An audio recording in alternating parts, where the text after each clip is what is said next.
guys, good day. So ngayon, nakapag-decide na ako guys kung ipoprop ako ba siya o hindi.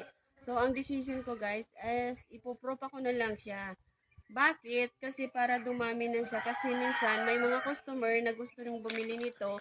Pero hindi ko siya malit go. Kasi tingnan nyo naman guys kung gaano siya kaganda. Oh, ayan oh guys. Ang itim-itim niya na at ang lash-lash na nila. So, ang gagawin ko na lang ngayon ay ipoprop ako na lang siya. Kasi kung makikita mo, dito, marami na siyang mga ugat. Ayan o, may mga ugat na siya. Nagdadry na nga siya kasi kailangan na talaga siyang putulin. So, ngayon, hindi ko na patatagalin guys. Ipuputulin ko na to at magtitira lang ako ng mga 3 dahon dito. So, ayan, nasunog ko na yung, yung kutsilyo. Kaya ready na ako para magputol siya guys. Ayan. Uy, sorry naman guys. Sa pagpupropa talaga, may nadadamay ang nadahon. Di ko na control yung kamay ko at naputol pa siya.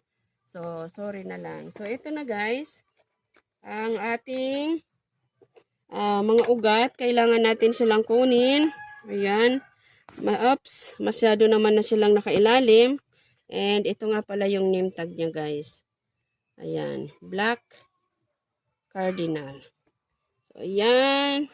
Kung nakita nyo guys, ang laki na pala ng ugat nito. Oops, oops. Uy, uy, uy, uy. Hindi na natin makuha-kuha. Nagtatapunan na sila. Pero kailangan pa rin nating bunutin yan. Oh, ayan. Oh, finally.